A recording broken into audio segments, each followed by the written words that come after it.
Bom, na área da computação, provavelmente você já deve ter ouvido falar sobre a conexão servidor e cliente, tá? E a conexão peer-to-peer, tá?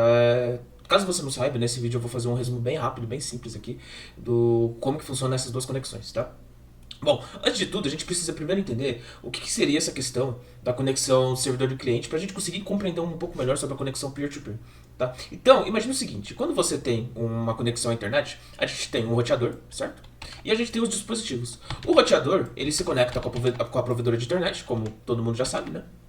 E a gente tem uma coisa chamada IP, que seria como se fosse um identificador da conexão do nosso roteador com a internet. Tá? E essa parte aqui seria um IP público, para a gente poder acessar as informações na internet em si. Tá? Só que qual que é o ponto? Dentro dessa conexão em que a gente tem os dispositivos e roteador, a gente também tem o IP, que seria os IP privados. Tá? Então, por exemplo, se a gente tiver quando a gente tem uma conexão de um dispositivo com o roteador internamente, isso aqui é uma rede, basicamente, e seria uma rede em que a gente tem as conexões privadas, os IPs privados, tá?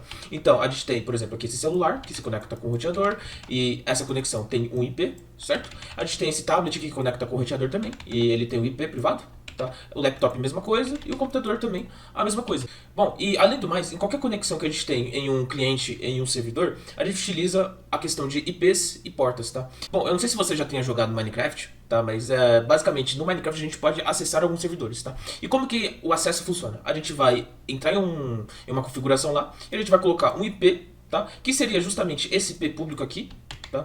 E uma porta. E a porta, o que seria a porta? A porta seria uma entrada de conexão do nosso cliente para o nosso servidor, ou seja, o IP aqui é referente ao servidor, tá? E essa porta aqui seria referente à porta que está aberta ao servidor para a gente que é cliente acessar o servidor e enviar as informações e conectar, fazer a troca de informações por meio dessa abertura aqui que tem no servidor, tá?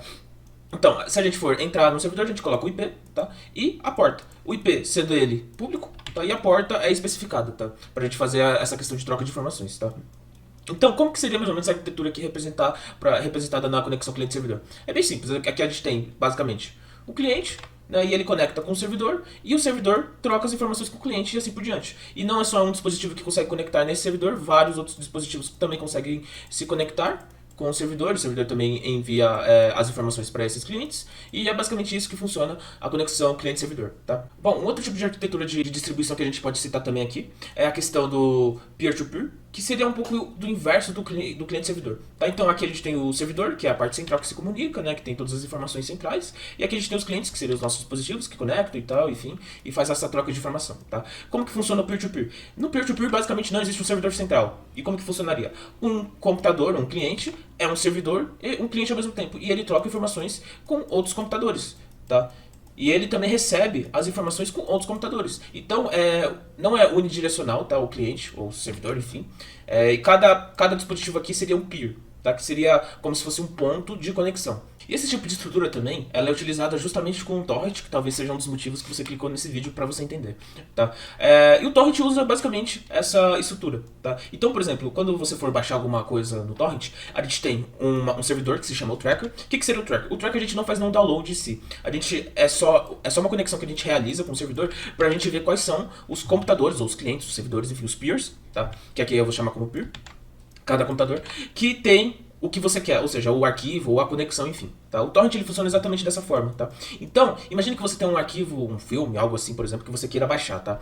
Como que funciona? A gente não necessariamente vai conectar em um peer ou um computador e baixar diretamente 100% desse arquivo aqui. Pode ser que ocorra, tá? Mas muitas vezes, como a gente está fazendo conexões com vários outros computadores, ocorre um download, digamos assim, simultâneo, em que você baixa uma parte aqui do arquivo em um peer, pode ser que você baixe outra parte do arquivo em outro peer, e assim por diante. E quando você realiza o download aqui, você também disponibiliza isso aqui, a parte do download que você baixou, para outros computadores, outros peers, realizarem também o download, e assim por diante, tá? Então, algum computador inicial justamente realiza a publicação do peer, tá? Da conexão, e assim um computador vai baixando, outro computador vai baixando e assim por diante. Por isso que o torrent justamente é muito difícil da gente rastrear, tá? Porque ele tem essa regra que, como a gente não consegue ver muito bem direito quem foi a pessoa que disponibilizou o arquivo, etc, etc, né, justamente por esse sistema de distribuição de conexão, é muito difícil da gente entender, da gente ver, tá?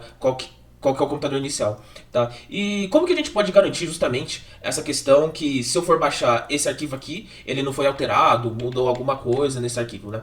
É bem simples. Quando você for fazer uma conexão, por exemplo, no torrent, tá? Então você é esse computador aqui e você vai fazer um download aqui. Na hora que você for fazer o download, ele vai pegar o arquivo que está aqui nesse peer, tá? Ou essa parte aqui, por exemplo, essa pequena parte aqui do arquivo, ele tem uma informação de criptografada, ou seja, quando você baixa, você está baixando uma parte criptografada, e ele vai ver se a parte criptografada é a mesma da hash original, do arquivo original. Então, basicamente, o primeiro computador ele vai disponibilizar o arquivo, né? E ele vai fazer uma criptografia, ele vai fazer um monte de função que vai dar um número aqui específico, tá? E quando a pessoa for baixar o arquivo e fazer o mesmo processo de criptografia, se ele for igual, é porque o arquivo ele foi integrado. Então, se eu modificar, por exemplo, um bit do arquivo original, ele já vai mudar a hash. Tá? Porque toda essa questão de hash e tal, que eu já expliquei em um vídeo aqui no YouTube anteriormente, vou deixar aqui na descrição do card, tá? Mas resumidamente é assim que a gente tem uma maior integração do sistema. Tá? Se um peer, por exemplo, for lá dos Estados Unidos, você está baixando aqui no Brasil, a sua conexão vai ser mais lenta, justamente por conta da distância. Tá? Então é bem importante a gente entender também que o sistema peer-to-peer tem esses pequenos problemas, que se algum peer que você está conectando for uma distância longa, ela tem bastante influência na parte de download e upload que você vai dar pro outro computador, pro outro peer. Tá? Então, se você for entrar lá no torrent, por exemplo, e você vir aqui na parte de peers, você consegue justamente ver os computadores que estão realizando download ou fazendo upload, que são os peers, né, conectado ao arquivo que você está vendo no momento, tá? Outra aplicação que também utiliza esse mesmo sistema é justamente o Bitcoin, tá? Que quando você vai fazer uma transação, tem toda essa questão da blockchain que você já deve ter ouvido falar, que quando você faz uma transação, ele tem essa mesma questão de hash aqui, né? Que um computador ele vai fazer uma hash específica, vai fazer todo um cálculo para confirmar a transação de dados e assim por diante, mas isso é outro vídeo, tá? Mas o que você precisa entender basicamente aqui é que o peer-to-peer é um computador que baixa uma parte de outro computador ou se conecta com outro computador, e o seu próprio computador também serve como um próprio sistema para outros computadores baixarem o que você quer, tá? Ou conectar, tá? Não, o peer-to-peer não é necessariamente o torrent, ele é só um sistema, uma arquitetura que a gente tem, tá?